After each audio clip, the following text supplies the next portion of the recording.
দেবে রঘু ডাকাতি খাদানকে ছাপিয়ে যেতে পারলো? যদি বলি পারফরমেন্সের দিক থেকে, তাহলে হ্যাঁ, খাদানের পারফরমেন্স এবং রঘু ডাকাতের পারফরমেন্সে, রঘু ডাকাতের পারফরমেন্স দেব খাদানের থেকে অনেক ভালো করেছে, এবং সত্যি রঘু ডাকাত ছাপিয়ে গেছে খাদানকে দেবের পারফরমেন্সের দিক থেকে। কিন্তু যে ওভারঅল সিনেমার, sorry, so hello everyone, welcome to my channel Ujjwal cinemas. আজকে আমি কথা বলছি সাম্প্রতিক মুক্তি পাওয়া আমাদের Bangla cinema superstar megastar Dev অভিনীত রঘু ডাকাত সিনেমা নিয়ে। এই সিনেমার প্লট বা কাহিনী বলবো, তবে এই সিনেমা ডিরেকশন দিয়েছেন আমাদের ধ্রুব ব্যানার্জি ডিরেক্টর। তার সঙ্গে দেবে আরেকটি সিনেমা যেটা গোলন্দাজ, সেটা আমার খুব প্রিয় সিনেমা, এবং এটা কেমন লাগলো সেটা নিয়ে আলোচনা করব। এই সিনেমার যে মূল প্লট বা কাহিনী, সেটা হচ্ছে, আগে বলিনি, জনার এটা হিস্টোরিক্যাল অ্যাকশন ড্রামা, এবং এই সিনেমার মূল প্লট বা কাহিনী হচ্ছে রঘু ডাকাতকে কেন্দ্র করে। আমি বলতে পারছি না এটা ফিকশনাল বা নন ফিকশনাল, বিকজ আমরা অনেকেই শুনেছি যে রঘু ডাকাত বলে একজন ছিলেন, একজন মস্ত বড় ডাকাত ছিলেন একজন, তার নাম রঘু ডাকাত। কিন্তু বাস্তবে সঠিক তথ্য বা সঠিক প্রমাণ কেউ দিতে পারে না, ফলত আমি এটাকে ফিকশনাল মানে কাল্পনিক চরিত্র তুলে দিলাম যে এটা কাল্পনিক চরিত্র। কিন্তু ডাকাতের নাম শুনে যে একটা ভয়ের যে ব্যাপারটা, সেটা কতখানি এই সিনেমা দিতে পেরেছে, সেটা একটা বিষয় আছে। এবং এই সিনেমার মূল প্লট বা কাহিনী হচ্ছে যে সেই আমাদের হিস্টোরিক্যাল সময়, মানে সেই যে সময় নীল বিদ্রোহ হচ্ছিল, এবং নীল বিদ্রোহের সময় যে ইন্ডিগো আন্দোলন, যেটা সেই নীল বিদ্রোহের সময় যে চাষিদের উপর যে অত্যাচার হচ্ছিল, সেই অত্যাচারের বিরুদ্ধে আমাদের রঘু ডাকাত আর কি চাষিদেরকে রক্ষা করার জন্য তো নিজেই আর কি ইংরেজদের সঙ্গে লড়াই করেছিল এবং লড়াই করেছে আর কি। সেক্ষেত্রে দেখতে গেলে একজন ডাকাত, আমরা সবসময় শুনেছি যে ডাকাত একজন খারাপ চরিত্রের মানুষ হয় বা ডাকাত সেই রকম হয়, কিন্তু একজন ডাকাত থেকে নায়ক হয়ে ওঠার গল্প। এবং এই সিনেমার একটা ডায়লগ আছে যেটা অনির্বাণ বলেছিলেন, অহিন্দ্র বর্মন বলছিলেন যে আহ, ডাকাত যদি ডাকাত হয় তাহলে আপদ, কিন্তু ডাকাত যদি বিদ্রোহী হয় তাহলে কিন্তু সে নায়ক সাধারণ মানুষের চোখে। তো সেটাও একটা এখানে সেই বিষয়টি হয়েছে যে ডাকাত কি করে সাধারণ মানুষের চোখে নায়ক হয়ে উঠেছে, সেটা কিন্তু এই সিনেমায় ভালো করে দেখিয়েছে।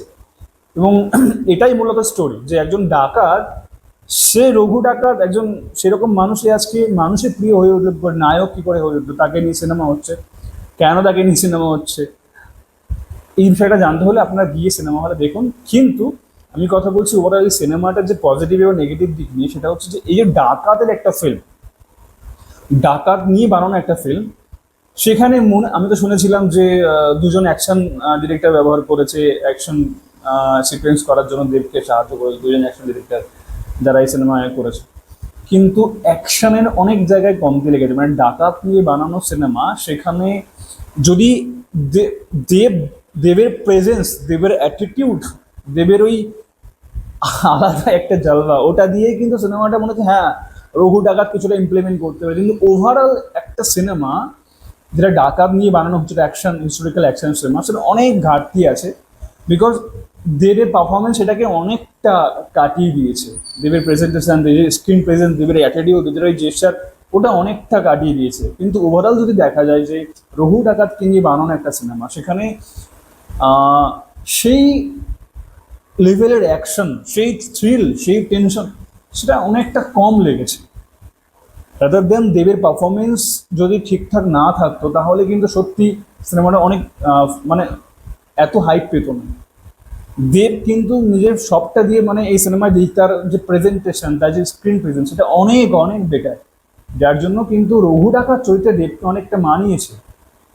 কিন্তু ডাকাত হিসেবে যে ডাকাত নিয়ে বানানো এই সিনেমা, সেটা অনেকটা কোথাও কম লেগেছে। আর ওভারঅল এই সিনেমাতে প্রচুর আর্টিস্টকে, ভালো ভালো আর্টিস্টকে ব্যবহার করা হয়েছে, কিন্তু তাদেরকে কিন্তু পুরোপুরি ব্যবহার করা হয়, মানে অনেক আর্টিস্টকে একসঙ্গে নিয়েছে, সবাইকে নিয়ে সবার স্ক্রিন টাইম একটু একটু একটু একটু করে দেওয়া হয়। মানে তাহলে অত আর্টিস্টকে কেউ নেওয়া দরকারও ছিল না। অনেক আর্টিস্টকে নিয়ে তাদের ব্যবহার করেছে কিছু সময়ের জন্য।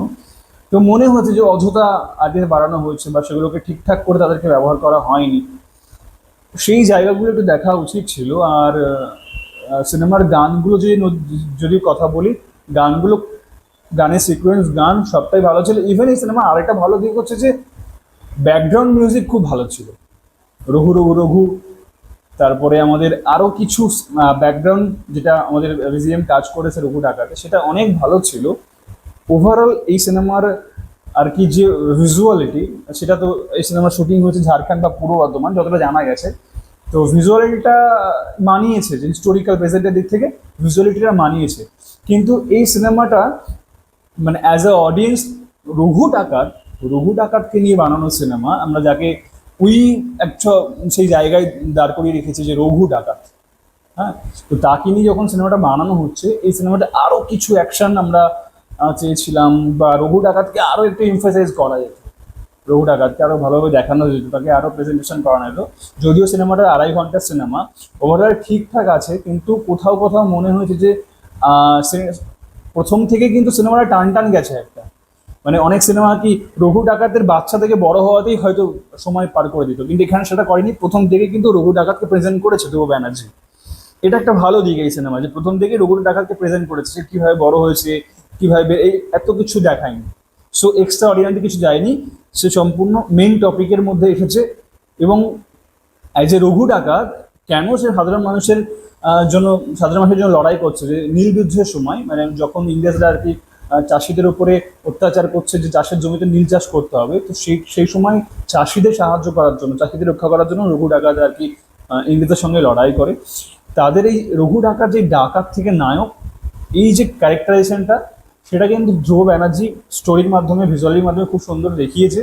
কিন্তু এইটা ডাকাত থেকে নায়ক হয়ে যাওয়ার ব্যাপারটা তো ভালোভাবে দেখানো হয়েছে, কিন্তু একদম ডাকাত যে রঘু ডাকাত, তার যে একটা জলবা, তার যে অ্যাটিটিউড, সেটা যদি নিজে থেকে, দেবের স্ক্রিন প্রেজেন্স এতটাই ভালো ছিল যে তাকে মানিয়েছে যে রঘু ডাকাত।